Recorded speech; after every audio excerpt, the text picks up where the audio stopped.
ఎందుకు ఆ మాట చెప్తున్నానంటేనండి, ఇప్పుడు ఇక్కడ ఎవరైతే గనక ఈ భూరి విరాళాలలో 1,00,000కు పైగా విరాళాలు ప్రకటించిన వాళ్ళలో అందరూ గొప్పవారే కాదని సామాన్యులు కూడా ఉన్నారండి. సామాన్య స్థితిలో ఉన్నప్పటికీ కూడా వాళ్ళు ఈ అవకాశాన్ని ఉపయోగించుకోవాలి. ఈ అదృష్టాన్ని ఎందుకంటే గనక ఈ స్వామి పునర్నిర్మాణానికి ఇచ్చేటువంటి విరాళము జన్మ జన్మలకు కూడా పుణ్యాన్ని మనకు సంతరింపబడుతుంది. మన తరమే కాకుండా తర్వాత తరాలకు కూడా తరింపజేస్తుంది అనేటువంటి విశ్వాసాన్ని పూర్తిగా మనసులో పెట్టుకొని వాళ్ళ స్థితికి మించి వాళ్ళు ముందరకొచ్చి విరాళాలు ఇవ్వడం జరిగిందండి. అలాగనే మనకు ఈ 5,000 రూపాయలు విరాళాలు ఇచ్చిన వాళ్ళలో గమనించేట్లుగా ఉంటే కనుక కొంతమంది దూర ప్రాంతాలలో ఎన్ఆర్ఐస్గా ఉండి చిన్న చిన్న జాబులు చేసుకుంటూ కూడా ఈ విషయం తెలిసినప్పుడే స్వామికి ఎంతో కొంత నేను ఇందులో పార్టిసిపేట్ చేయాలని ఆతృతతోటి వాళ్ళు విరాళం పంపించడం జరిగింది. అలాగనే గొప్ప స్థితిలో ఉన్న వాళ్ళు కూడా కొంతమంది ఏదో స్వామి అడిగారు కదా కాదనకుండా చేద్దామనేటువంటి ఉద్దేశంతో 5,000 రూపాయలు పంపించడం జరిగింది. అందుకని మేమేమనుకుంటామంటే కనుక మీ మనస్సు ఎటు ఆలోచిస్తుందో అట్టే మీకు ఆ యొక్క అడుగు వేయండి. మీరు దానికి ఇచ్చే ప్రయారిటీని బట్టి మాత్రమే మీకు ఆ డొనేషన్ ఎంత ఇవ్వాలన్న విషయం అర్థమవుతుంది అని మీకు తెలియజేస్తూ ఉన్నా. అయితే ఇక్కడ ఒక చిన్న విషయం మీకు తెలియజేస్తానండి. ఎందుకంటే కనుక ఈ యొక్క విరాళం ఎంత ఇవ్వాలి అనేటప్పుడు అసలు భగవంతుడు మన జీవితంలో ఎంత పాత్ర వహిస్తున్నాడనే విషయం తెలియటానికి మీకు ఉదాహరణకి ఒక్క విషయం చెప్తానండి. ఒక వృద్ధుడు ఉన్నాడండి. ఆయన కొంతకాలం తర్వాత వృద్ధాప్యం వచ్చిన తర్వాత అనుకోకుండా అకస్మాత్తుగా ఆయనకు హార్ట్ అటాక్ ప్రాబ్లం వచ్చింది. హార్ట్ అటాక్ ప్రాబ్లం వస్తే ఆయన తీసుకెళ్ళి హాస్పిటల్లో జాయిన్ చేశారు.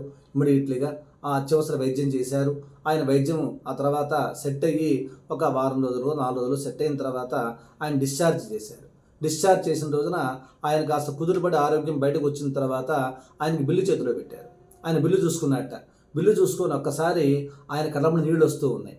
అక్కడ వైద్య బృందం గమనించి ఎందుకయ్యా బాధపడుతున్నావు, బిల్లు ఎక్కువైందని బాధపడుతున్నావా, వెళ్ళి ఒకసారి ఆ హాస్పిటల్లో ఎవరైతే మేనేజ్మెంట్ ఉందో వాళ్ళని కలవయ్యా, వాళ్ళు మీకు కాస్త తగ్గిస్తారేమో సహాయం చేస్తారని చెప్పినట్టు ఆయనకి ఓదార్పు మాటలు చెప్పారు.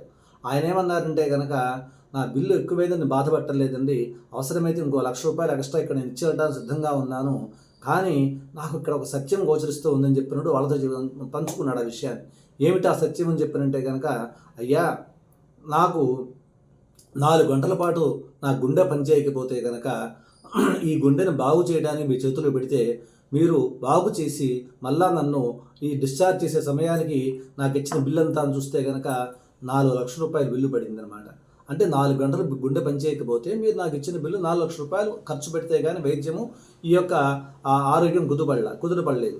ప్రస్తుతం నా వయసు 80 సంవత్సరాలు. మరి 80 సంవత్సరాల నుంచి ఈ గుండె ఎవరి చేతిలో ఉంది అని చెప్పినట్టే కనుక ఆ పరమేశ్వరుడి చేతిలో ఉంది, ఆ యొక్క శ్రీరామచంద్రమూర్తి చేతిలో ఉంది. ఈ గుండెను కాపాడుతున్నవాడు ఆయన. మరి అలాంటప్పుడు 80 సంవత్సరాల నుంచి ఈ గుండెను కాపాడుతున్న ఆయనకి నేను ఎన్ని లక్షలు ఇచ్చి రుణం తీర్చుకోగలుగుతాను? 4 గంటలు మీ చేతిలో పెడితేనే 4,00,000 రూపాయలు బిల్లు ఇస్తే కానీ నేను మళ్ళీ తిరిగి ఉద్యమం పొందలేకపోయినాను. మరి ఇన్ని సంవత్సరాల నుంచి ఆయన నన్ను కాపాడుతూ ఉన్నారు కదా, అలాంటప్పుడు నేను ఆయనకి ఎన్ని లక్షలు ఇస్తే ఎన్ని జన్మలు ఎత్తితే ఆయన రుణం తీర్చుకోగలుగుతానని చెప్పినట్టు ఆ వైద్యుడు బడబడా అక్కడ నీళ్లు కార్చాటండి. ఒక్కసారి సత్యం గమనించండి ఎంత మనసు కదిలిస్తుందో.